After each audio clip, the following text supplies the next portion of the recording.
और महिला मंडल, इस कॉलोनी के सभी निवासी लोग, भगवान महादेव के सभी भक्तगण, मैं सबका बहुत बहुत आभार व्यक्त करता हूं कि आपने अपनी भक्ति की जलती हुई ज्योत में हमें भी शामिल होने का अवसर दिया। मैं इसके लिए आप सबका बहुत बहुत आभारी हूं। हमारे प्रेम भाई, संतोष भाई और कमेटी के जितने लोग हैं, मेरी प्यारी माताएं, सबका बहुत ही सुंदर स्वागत गीत भी पंडित जी गा रहे थे। मेरा कार्यक्रम इस सावन में मैंने बहुत सीमित कर दिया। 2 कथाएं मेरी शिव पुराण की थी, वो कथाएं मैंने इस सावन में छोड़ दी। जीवन में हम दूसरों के लिए लगातार करते हैं, हम कथाएं करते हैं तो दूसरों के लिए करते हैं, पैसा कमाने के लिए करते हैं, ऐसा है ना? लेकिन जीवन में कुछ काम अपने स्वयं के लिए भी होना चाहिए।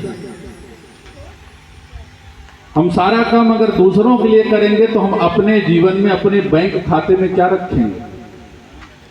ध्यान रखना, आने का जीवन में, धरती पर आने का उद्देश्य आपका पैसा कमा के पेट पालना नहीं है। भागवत कहता है कि धरती पर आने का उद्देश्य है कि अपने जीवन को भगवान के चरण में समर्पित कर दें और मरने के बाद फिर उन्हीं के चरण में समा जाएं। यही जीवन का उद्देश्य। मेरी 2 कथाएं इस बार शिव पुराण की लगी थी। अभी संतोष भाई को मैं लिस्ट भी दिखा रहा था, देख भी चुके हैं पहले भी। लगातार मुझे एक दिन का मौका नहीं आगे। मैंने सोचा हर बार मैं शिव पुराण दूसरों को सुनाता हूं, दूसरों के लिए काम करता हूं।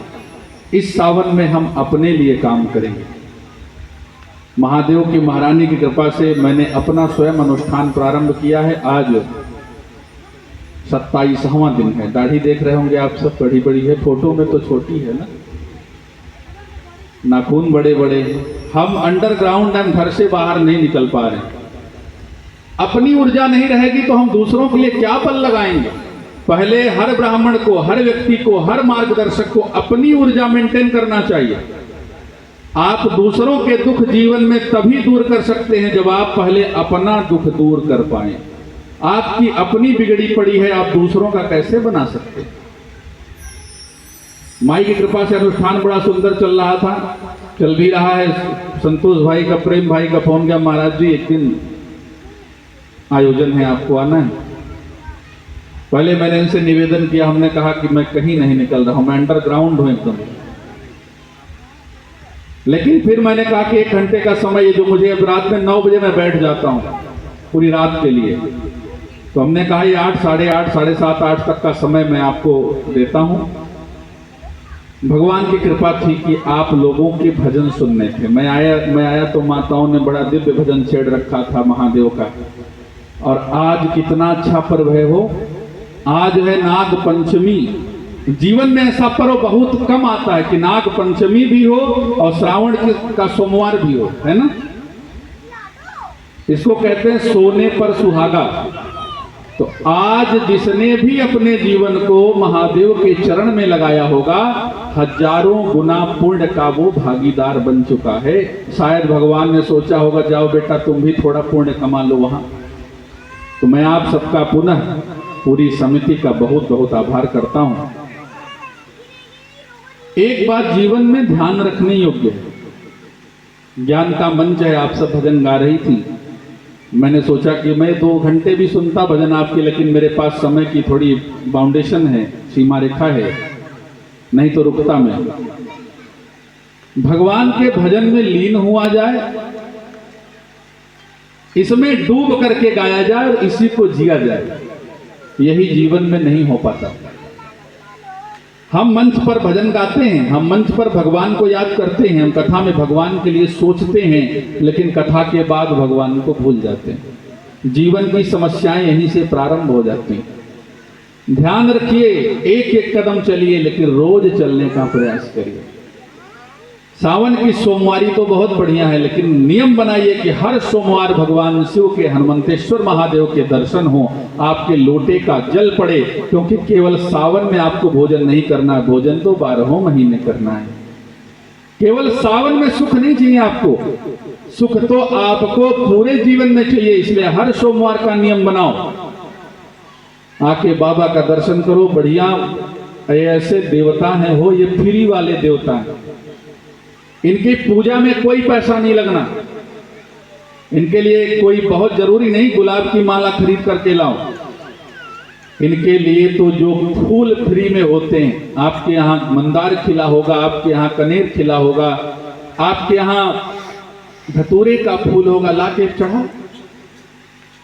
इनकी माला इतनी सस्ती, कोई पैसा नहीं लगना। इनका खाना पीना भी मेवा पकवान नहीं खरीदना आपको। कहीं भी देखो झाड़ी में भांग के पौधे उगे होंगे, 4 पत्ता तोड़ लाए आप। धतूरे का फल जो कोई नहीं खाता, गाय भी नहीं खाती, फ्री वाला काम है, ला करके तोड़ के चढ़ाने में अपना क्या जाता है।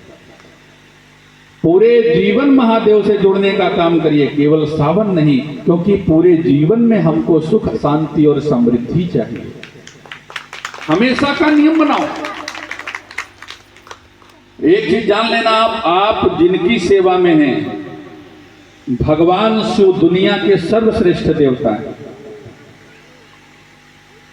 कुमार संभव में, रघुवंश महाकाव्य में कालिदास ने तो इतना लिखा है, जन्म देने वाला, पालन करने वाला और संहार करने वाला तीनों शिव है। इनसे बड़ा दुनिया में कोई नहीं है। काल उसका क्या बिगाड़े जो भक्त हो महाकाल का। इनसे अगर लगन लगाई जाए मेरे मैया, तो जीवन में आनंद होना निश्चित है। अभी माता कोई गा रही थी, मैंने सुना कि कौन सा फिल्मी गाना था, अपनी तो जैसे तैसे कट जाएगी। ऐसा नहीं है। भजन में भी बहुत ध्यान रखना है। भजन तो पहले प्रयास करिए कि फिल्मी तर्ज पर न हो। अगर भजन गाते समय फिल्म का गाना दिमाग में, मन में आ गया, आपका भजन वहीं से कलुषित हो गया। फिल्म की लाइन अगर याद आ गई तो भजन खराब हो गया। ऐसा नहीं है। आपने गाया कि गौरा जी से भगवान कह रहे हैं कि आपका क्या होगा। मां गौरा दुनिया की नहीं, पूरे ब्रह्मांड की सबसे अच्छी पत्नी है, और भगवान शिव ब्रह्मांड के सबसे अच्छे पति हैं। इनसे बढ़िया जोड़ी किसी ने आज तक देखी नहीं।